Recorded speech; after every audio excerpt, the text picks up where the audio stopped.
Ezequiel capítulo 47, verso de número 3 diz: E saiu aquele homem para o oriente, tendo na mão uma corda de medir. Mediu 500 metros e me fez passar pelas águas, águas que me davam nos tornozelos. Mediu mais 500 metros e me fez passar pelas águas, águas que me davam nos joelhos. Mediu mais 500 metros e me fez passar por águas que agora me davam na cintura. E mediu mais 500 e agora já não podia mais atravessar, porque as águas eram profundas. Eu sou apaixonado nesse texto. A epígrafe dele diz que são águas purificadoras, águas que saram as águas. E sabe, de maneira, vamos dizer assim, comparando essas águas profundas, a qual o profeta Ezequiel foi levado em visão pelo próprio Deus, nós podemos comparar o nosso nível de entrega, de relacionamento com Jesus, sabe, com o Evangelho. Posso te dizer uma coisa? O Evangelho é esse rio que raramente é profundo na margem. Que se você quiser profundidade, você tem que caminhar com Deus e para a direção que Deus te apontar. Eu vou te contar uma experiência minha que me fez entender melhor esse texto e essa realidade. Quando eu comecei a pregar o Evangelho, eu tinha 19 anos. Eu comecei contando o meu testemunho. Posso ser franco para você? Eu nunca sonhei em ser o que eu sou hoje. Os meus sonhos eram totalmente opostos ao que eu vivo. Eu estudei direito, não tem nada a ver. As minhas ambições e desejos eram totalmente diferentes. Mas de repente, Jesus me conduziu para este lugar. E quando eu menos percebi, eu estava pregando e anunciando as boas novas do Evangelho. E interessante porque o Evangelho tem palavras que nunca vão mudar e não sairão da pauta. A pauta do Evangelho, ou as pautas principais do Evangelho. Por exemplo, a mensagem da cruz. A mensagem da cruz é a mensagem talvez principal, é a principal porque através da cruz de Jesus nós tivemos a nova chance, fomos religados com o eterno, fomos salvos pelo sacrifício de Jesus na cruz. Então tem mensagens que nunca vão mudar. Jesus salva, batiza e leva para o céu. Uma outra mensagem que jamais vai mudar é que Jesus está voltando para buscar a sua igreja. Maranata, ora vem, Senhor Jesus. Mas existem as demandas pontuais de cada geração. E o que Deus me deu através do Evangelho são respostas pontuais para as demandas da minha geração. Então, no Evangelho, na palavra, você tem respostas para cada tempo. E se você perceber hoje a demanda do nosso tempo é provável que muito diferente das demandas de respostas da geração dos nossos pais. Basta você ver que os problemas são muito diferentes, os problemas que nós encaramos e que os nossos pais encararam. Então logo a Bíblia ela é pontual para responder às respostas que ainda nem foram feitas. Ouvi uma frase uma vez, que não tenho certeza do autor, dizendo que a Bíblia é mais atual do que o livro, ou do jornal, perdão, que sairá na manhã seguinte. Aleluia! A Bíblia é a resposta. Então, dentro disso, eu começo a cavar respostas por meu tempo e tenho encontrado elas. Só que entrei em crise alguns dias atrás, quando vi alguém que postou vários vídeos meus. Confesso que isso para mim me chocou muito. Postou vários vídeos e no outro dia, nos seus stories, a pessoa estava embriagada. Estava visivelmente alcoolizada, com as mesmas práticas, com o mesmo desleixo com a sua vida. E aquilo me machucou profundamente, porque um dia anterior estava ouvindo uma mensagem do Evangelho e dizendo para todo mundo que aquilo era maravilhoso. E confesso que eu me cobrei durante o dia inteiro. O que está acontecendo? E me culpei, dizendo: Jesus, será que eu não estou pregando a tua palavra? E aí, na contrapartida, eu vejo milhões de pessoas que estão sendo transformadas, mas aí, lembra aquilo que falamos agora há pouco, de repente um não está e parece que aquilo vai por água abaixo. E aí, eu entendi que o que sou e o que faço. E eu quero deixar aclarado isso para você. Eu não sou o rio e não sou a voz que te chama para mergulhar no rio. Eu sou apenas uma placa dizendo: aqui é o rio.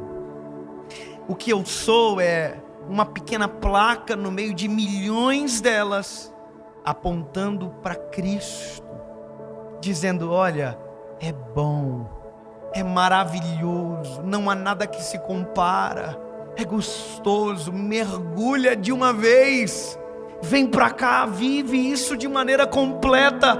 Agora eu estou dizendo: é aqui, mas é você que escolhe mergulhar nesse rio e viver a prática desse evangelho. Não sou eu que vou dizer para você: muda de vida. Não, é você que escolhe mudar, porque quem diz isso para você é o evangelho. É Jesus que diz: olha, tenho vida nova para você, tem um convite para um novo tempo da sua história. Agora quem escolhe é você. Hoje, nesse texto, eu encontro superfícies a serem exploradas dentro de um evangelho tão profundo e rico. Existem as pessoas que entram com as águas até no tornozelo, e essas pessoas acham lindos vídeos, acham lindo as palavras que ouvem. Elas dizem que isso as motiva, traz uma paz que é incrível, mas é passageiro. No outro dia, estão vivendo da mesma forma. Agora tem pessoas que, ao molharem o tornozelo, continuam olhando para a voz que o atraiu para aquele lugar. Continuam olhando para o autor e o consumador da sua fé. E elas dizem: olha, se no tornozelo é bom, imagina se eu for um pouco mais fundo. Imagina se eu abrir mão de algumas coisas. Imagina se eu me entregar por completo. Imagina se isso não for só uma filosofia, mas for a minha realidade. E essas pessoas seguem os passos do amado, e o amado leva para 500 metros mais longe da margem. E de repente, as águas estão nos joelhos. E agora já não dá mais para correr, porque as águas pesam, as águas mudam. O evangelho transforma, o evangelho muda, o evangelho transforma por completo, o evangelho limpa, purifica, transforma, mas é o grau do seu envolvimento com ele que sabe, que diz o quanto você vai viver. Quer viver mais? Caminha para o lago, para o lugar mais profundo. Na superfície, só os pés estão molhados. Agora, um pouco mais para dentro, os seus joelhos já sentem o frescor das águas, e o desejo de mergulhar aumenta. Quer ir mais longe? Continue olhando para o amado, porque o amado vai fazer: vem. A voz dele é maravilhosa. quero tanto que a minha geração entenda isso. Se quiser parar de me ouvir, para de me ouvir, mas continua ouvindo o amado, porque a voz do amado é extraordinária, incomparável. Ei, sabe, não há nada melhor. E a voz do amado continua dizendo para você: vem para águas mais profundas. E aí você ouve a voz do amado.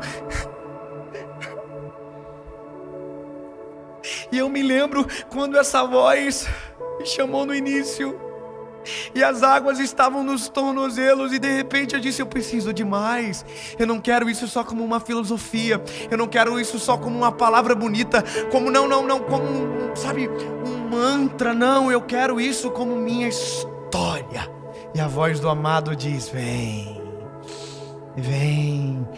para mais profundo, mergulha logo. Ei. E aí, de repente, a voz do amado andou mais 500 metros e disse: vem. E aí você andou, e as águas que estavam nos joelhos agora estão na cintura. E alguém disse um dia que é exatamente quando a água bate, é a hora que a gente quer aprender a nadar. Tem que aprender a nadar. Só que deixa eu te dizer uma coisa. Nesse mar, a gente não nada para sair dele. A gente nada para ir mais fundo nele.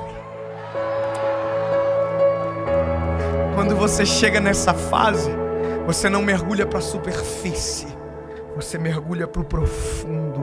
Porque quanto mais profundo em Deus você está, menos saudade da superfície você tem, e mais desejo de mais fundo você almeja. E são essas pessoas que a gente ama tá perto, gente que anda nas profundidades do amado, porque a voz do amado diz: vem, continua vindo. E veja, a voz do amado convida, o rio está pronto, mas é você que decide. Você quer continuar vivendo do mesmo jeito? Resta para você a superfície. É legal a superfície, mas não é 1% da experiência que o Evangelho tem para você. Você quer continuar sendo a mesma pessoa, fazendo as mesmas coisas, agindo do mesmo jeito, com os mesmos pecados de estimação? Essa é a sua escolha. Mas a voz do amado diz: vem, mergulha, eu tenho coisas novas para você, eu tenho vida nova para você, eu tenho, sabe, a melhor experiência para você. Mergulhe uma vez, que você nunca mais sentirá falta de nada. Quer ver uma coisa? Eu estava num restaurante nos Estados Unidos chamado Cheesecake Factory. É um restaurante que os bolos são maravilhosos. E a vitrine do bolo está exatamente posicionada na entrada da loja, porque você entra assim já. Mas a comida lá dentro é deliciosa também. E é muito grande as porções. Então, se você não come o bolo primeiro, tem um problema que acontece depois. E foi isso que aconteceu comigo. Eu entrei, pedi um macarrão com almôndega delicioso. Comi. Quase morri. Piadinha ruim. E quando eu saí, esqueci do bolo, mas a vitrine chamou os meus olhos. E eu disse: uau, que delícia. Não cabe mais nada. O bolo continuou gostoso, continuou bonito, prazeroso aos olhos, mas agora era eu que não queria mais, porque estava satisfeito. Tem gente que pensa que o pecado fica feio, que os prazeres da carne ficam abomináveis. Continuam gostosos aos olhos, continuam bons para a prática, para a carne. Mas deixa eu te dizer uma coisa: quem está satisfeito não se deixa levar pela vitrine.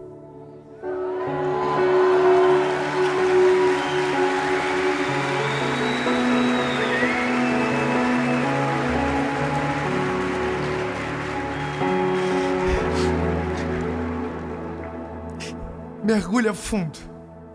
Se apaixone pelo Evangelho de maneira completa, que você nunca mais terá falta de nada.